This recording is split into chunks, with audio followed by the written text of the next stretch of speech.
If you think looking before you leap is outdated, then watch this shocking true life story. One early morning in Divine Estate, Lagos, Temi was driving her son Daniel to school. The cool morning air drifted through the slightly cracked windows of their sleek black SUV. As they turned a corner, Daniel spotted something that made him sit up straight. "Mom, look!" Daniel pointed towards the roadside. There was a pregnant woman struggling with her car, and beside her stood a little boy, about Daniel's age, in the same school uniform. Temi glanced quickly. She saw the woman's tired face, covered in sweat, and the sad look on the boy's face. But in her usual hurry, she drove past them. "Mom, please, let's help them. You always say we should be kind, remember?" Temi sighed, her fingers tapping lightly on the steering wheel. She was already running late for a meeting, but Daniel's words stuck at her heart. After a moment, she slowed down and reversed back to where the woman and her son stood. "Good morning, madam. Do you need help?" Temi said as she rolled down the window. The woman looked up, relief washing over her face. "Yes, please. My car just broke down and I'm waiting for a mechanic, but I don't think he's coming anytime soon." Temi thought for a moment. "I can call my mechanic for you. He's usually fast. Let's say about 10 minutes he would be here." The woman smiled gratefully. "Oh, thank you so much. You're a lifesaver. Oh, pardon my manners. My name is Lara, and this is my son, Temi. I was on my way to the hospital for antenatal care after dropping my son at school." Temi nodded, quickly calling a mechanic. "He'll be here soon. Where's your son's school?" "Oh, it's Divine Stars Academy, not too far from here," said Lara. "Perfect. My son attends the same school.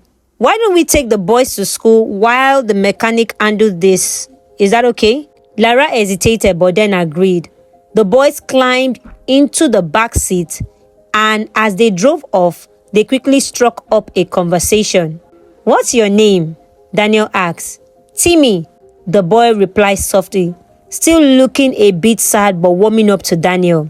Temi dropped the boys off at school and decided to take Lara to the hospital. It wasn't far from the school, and they talked along the way. After dropping Lara off at the hospital, Temi waved goodbye and drove away, feeling a sense of satisfaction from helping someone in need. The next morning, there was a knock on Temi's door. She opened it to find a tall, well-built man standing there with Temi by his side. "Good morning. I'm Kola, Lara's brother. We just wanted to thank you for helping her and Temi yesterday." "Oh, it was nothing. I'm glad I could help. But is she okay? Is Lara okay?" "Oh, yes, she's fine." Kola looked at her with appreciation. "It's rare to meet people who stop to help strangers these days. Thank you again. I'm really grateful." Temi waved it off.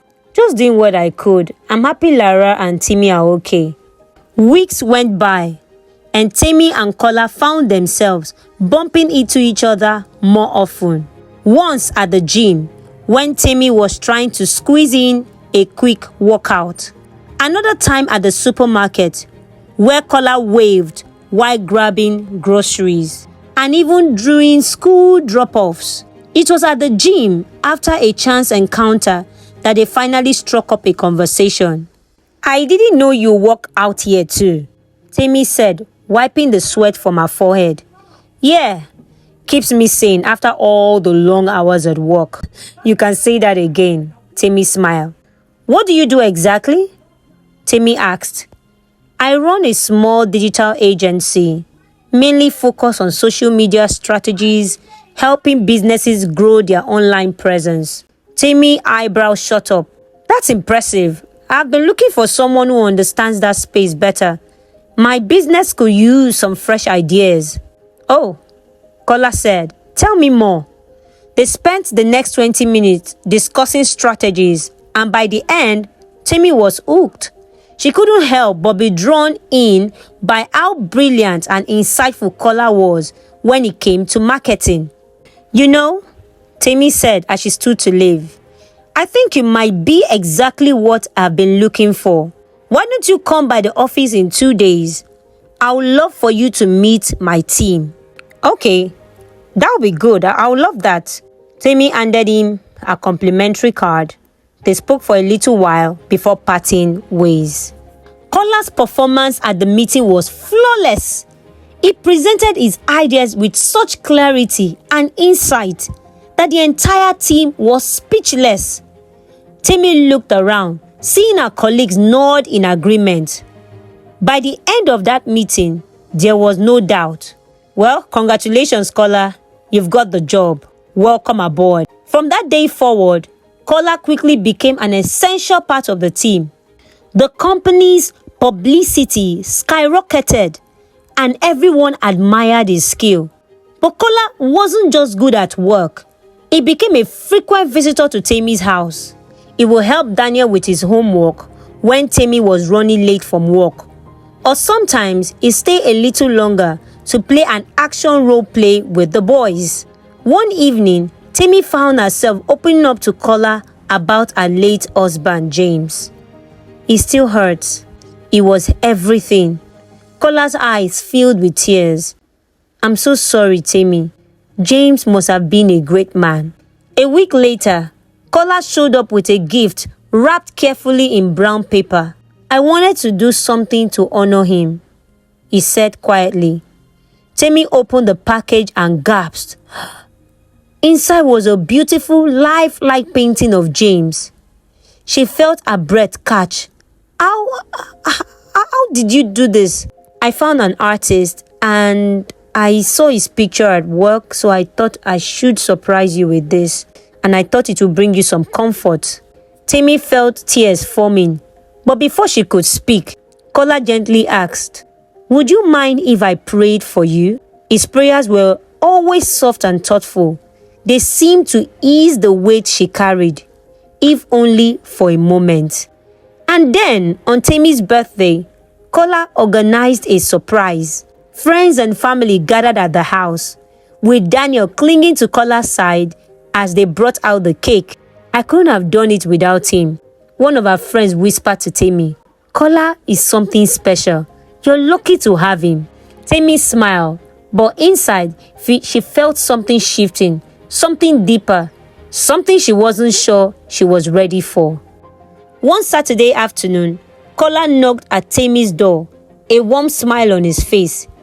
Temi stood beside him, grinning ear to ear. Temi insisted on visiting Daniel again.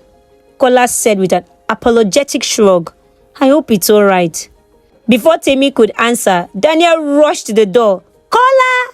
Temi! Can we go to the park today?" Kola chuckled. "I was thinking the same thing. What do you say, Temi? I can take the boys out for a while so you can have a break, if that's okay by you." That would be nice actually. I really have a lot to catch up on." Watching the three of them leave, Temi couldn't help but smile. Daniel had taken to Kola so quickly, and she trusted him completely. Later that evening, as the boys played upstairs, Kola and Temi sat on the couch talking about their day. "Daniel really looks up to you, you know," Temi said, her voice soft. "He's a great kid. You've done an amazing job raising him." Temi felt her heart warm at his words. "Thank you." But something deeper stirred within her. She hadn't let anyone get this close in a long time, not since James. Could she really be ready to move on? Kola seemed to sense her hesitation. "I know things haven't been easy for you, but I want you to know I'm here, whatever you need." Temi looked at him, and for a brief moment, their eyes locked. She quickly looked away, her thoughts racing. What's this? Was she really starting to feel something for Kola? Before she could say anything, Daniel and Temi ran down the stairs, laughing and pulling them both into their game. The moment passed, but the feelings lingered. As the evening drew to a close, Kola stood by the door, saying goodbye. "I'll see you at the office on Monday." "Yeah, Thanks again for today. You've really made everything so easy for me. Kola waved and left, but Temi stood by the door for a few extra moments, watching him walk away. Something was changing, and she wasn't sure if she was ready for it. Over the months, Temi and Kola's bond grew stronger. What had started as a casual friendship quickly blossomed into something deeper. Kola was everything Temi thought she would never find again. A kind, thoughtful and supportive man who loved not only her, but also her son Daniel. It wasn't long before Kola brought up the idea of meeting each other's families. "I think it's time, Temi," Kola said one evening as they sat together, watching Daniel and Temi play in the garden.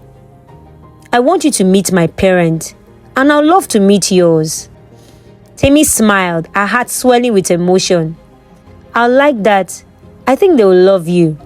A few weeks later, Temi stood nervously at the door of Kola's family home, holding his hand tightly. The moment she stepped inside, Kola's mother greeted her with open arms. "So this is the wonderful woman we've heard so much about," she said warmly, pulling Temi into a tight embrace. The family welcomed her with smiles and laughter, and for the first time in years, Temi felt like she belonged. The following weekend, it was Kola's turn to meet Temi's parents. As they walked up the driveway of her family's home, Temi couldn't help but feel a little anxious. Would her parents like him? Would they see in him what she did? Her worries melted away as soon as they stepped inside. Her parents, who had watched her suffer after James' death, saw the happiness Kola brought into her life. Her mother hugged him, thanking him for making her daughter smile again. "God has brought you to her," her father said, nodding approvingly. A few months later, they stood at the altar, surrounded by their loved ones. Temi had always imagined her wedding day would be simple but beautiful, and Kola had made sure it was perfect. There were no grand gestures, just the people who mattered most: her family, his family, and their closest friends. As the officiating pastor spoke, Temi looked over at Kola. His eyes were filled with warmth and love, and for the first time in a long while, she felt at peace. This was her new beginning. This was the man God had sent to wipe away her tears. "I now pronounce you husband and wife," the pastor declared, and the room erupted into applause. Kola gently took her hand, and together they smiled as they walked down the aisle, their future bright before them. The reception was full of joy and laughter. Kola's friends toasted to their love, and Temi's family thanked God for bringing such a good man into her life. Temi felt like she was living a dream. After everything she had been through, this was a moment of happiness. Later that night, after all the guests had gone and Daniel was fast asleep, Kola and Temi sat quietly in their living room. Kola reached for her hand, his voice soft. "You make me the happiest man alive, Temi. I promise you, with God on my side, I will always be here for you." Tears swelled up in Temi's eyes, but this time they were tears of joy. "I feel the same way," she whispered. "I'm so grateful, truly grateful God brought us together." 6 months into their marriage, every day felt like a blessing, and Temi was grateful for the peace that had finally come after so much heartache. But everything changed one fateful morning. Temi was in the kitchen preparing breakfast for Daniel and Kola. She hummed softly, happy in her little routine. But as she reached for a glass of water, her vision blurred. She staggered backward, her hand clutching her stomach. Before she could call out, the room spun and she collapsed. Kola was in the living room when he heard the sound of something crashing.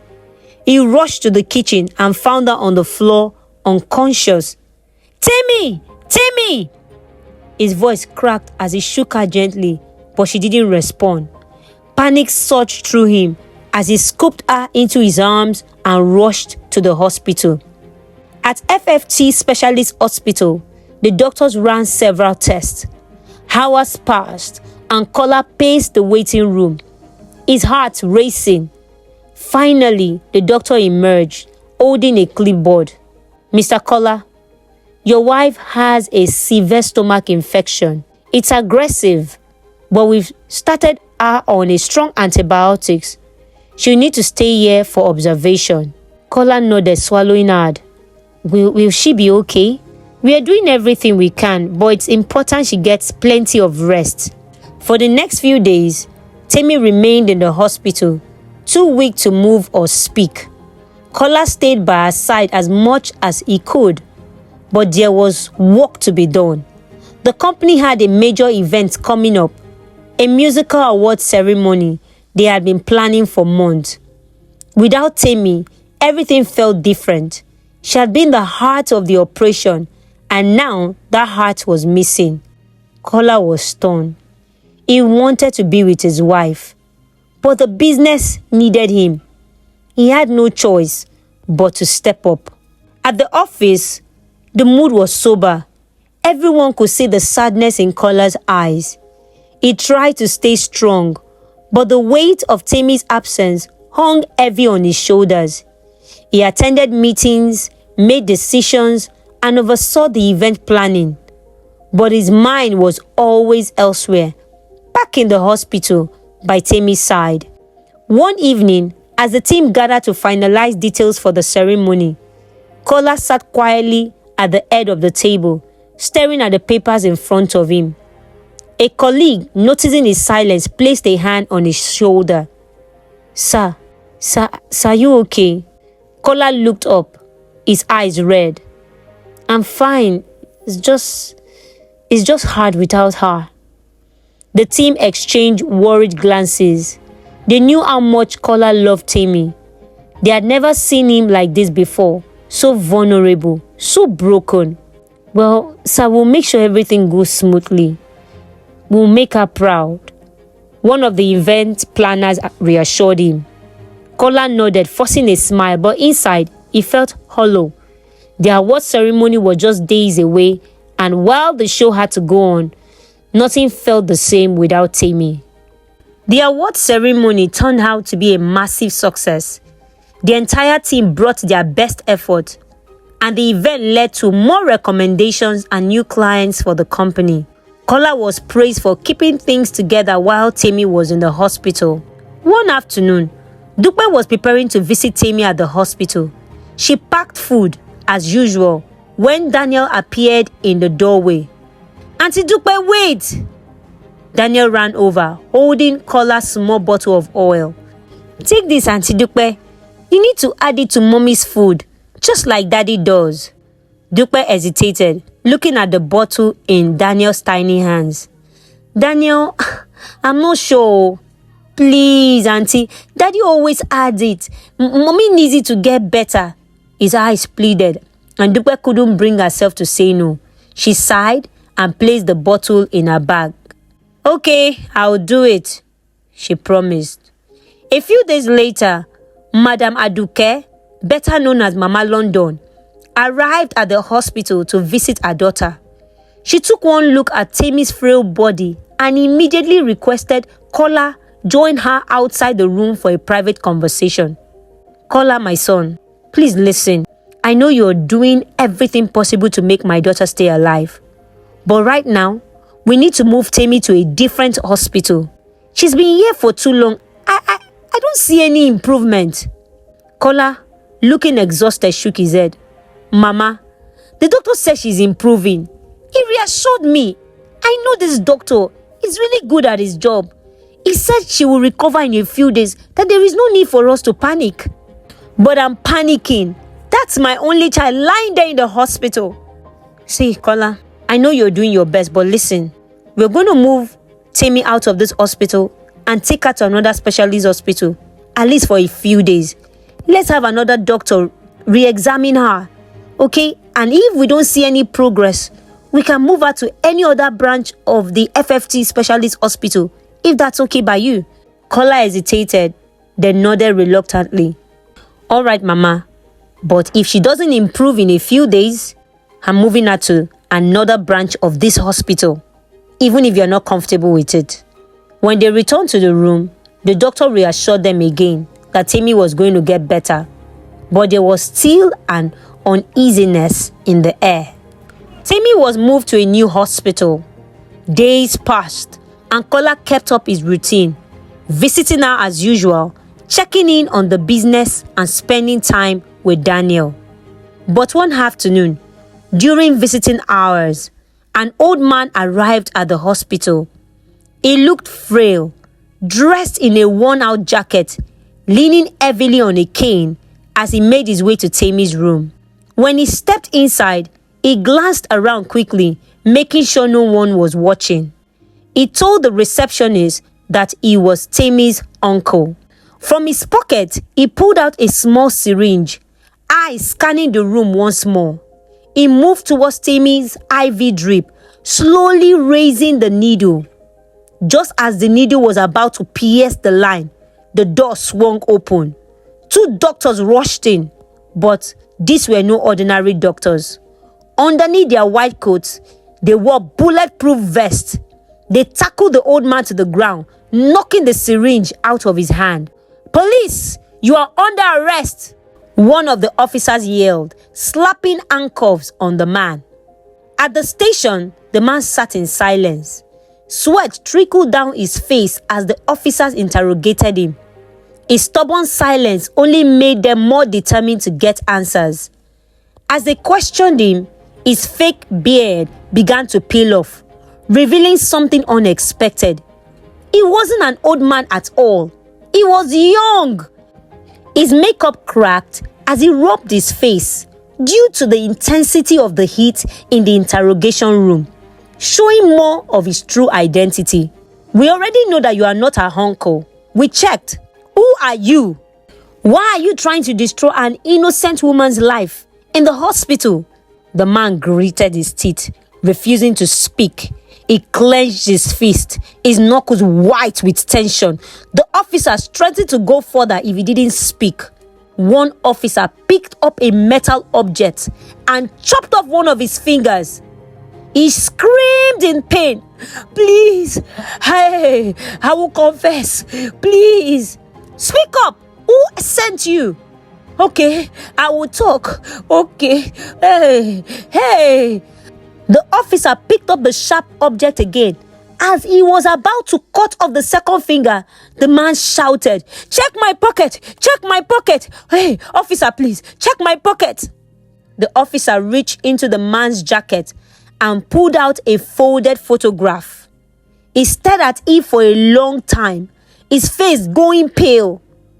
Without a word, he rushed out of the room, heading straight to the investigation board in the adjacent room.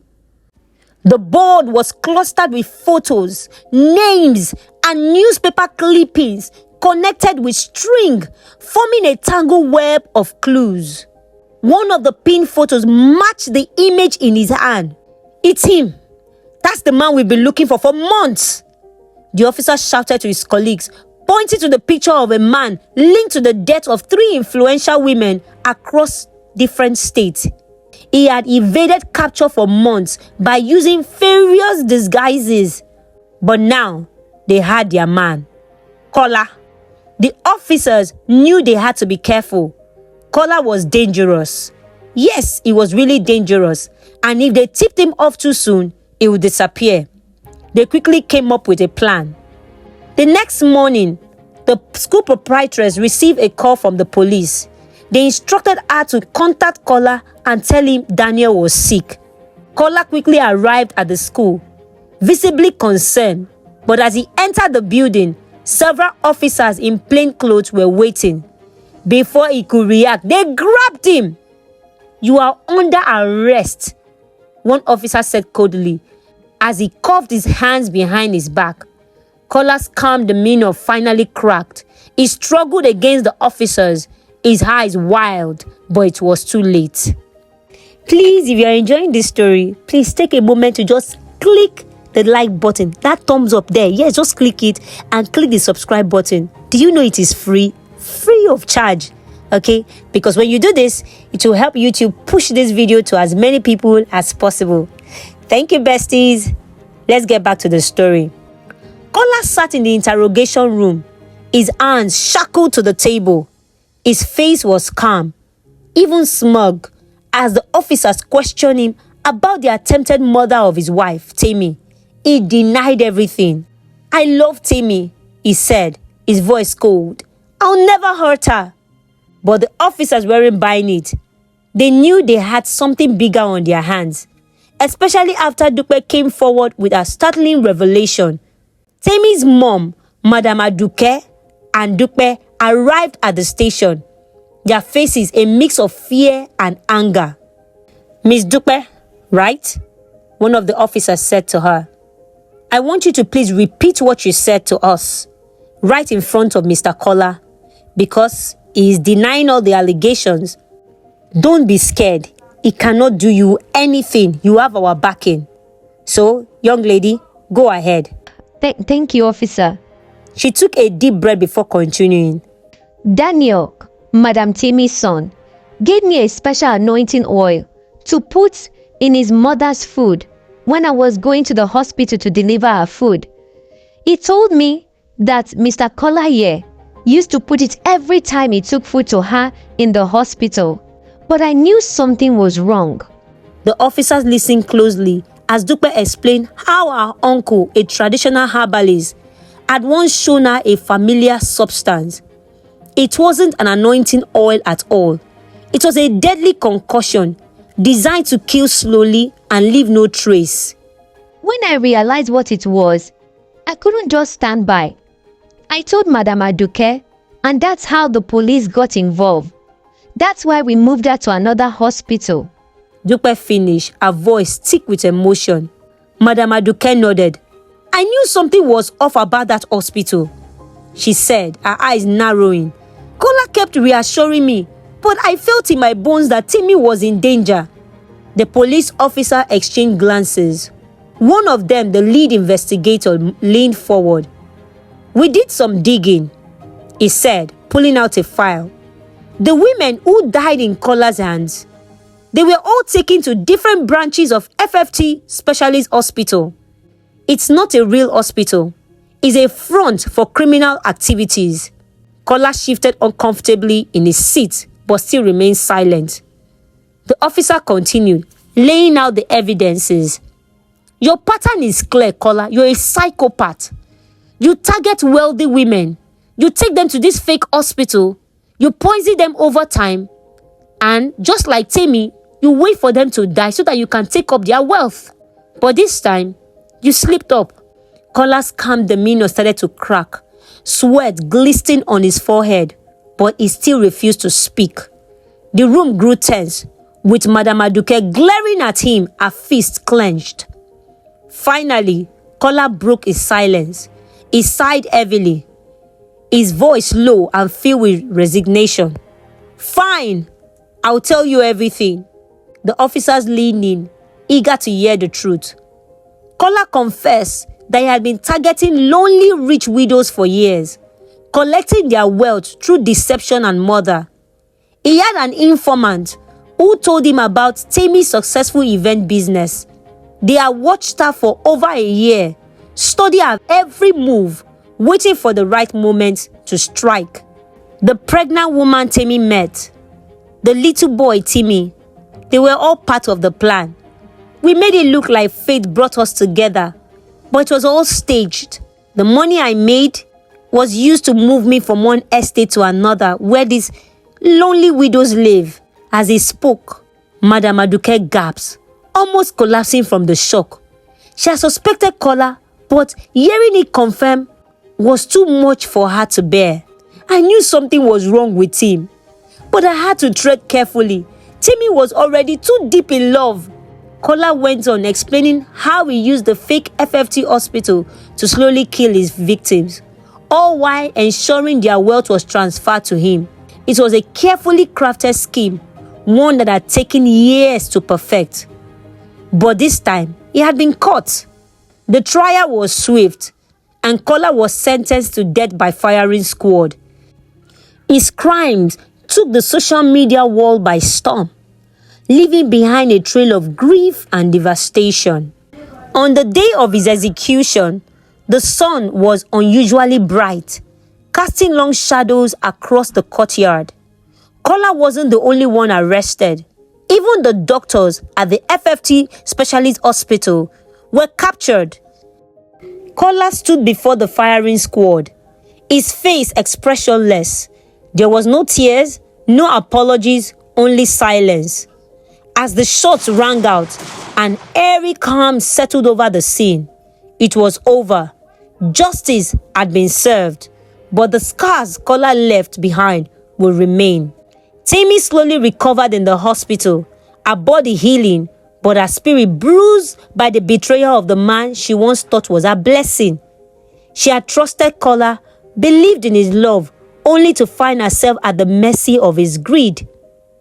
The accountant also revealed how Kola has squandered some of the money and transferred some to many international accounts, which they were able to recover some, and some they were not able to recover. But with time, Temi found strength again. Her mother, Madam Aduke, stood by her side every step of the way, along with Dupe and Daniel. They were her family. And in their love, she found the courage to move forward. As she prepared to leave the hospital, Temi reflected on the painful lessons she had learned. Not everything that glitters is gold, and sometimes the people who seem to offer salvation are the very ones who bring destruction. In her heart, she knew she had been given a second chance, a chance to rebuild, to love again, and to live with her eyes wide open. If you enjoyed this story, please click the next video popping on your screen, and do not forget to like and subscribe. I hope you learned a lot from this story. Let me know your thoughts in the comment section.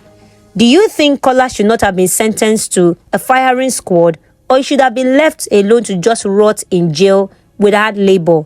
Let me know your thoughts in the comment section below.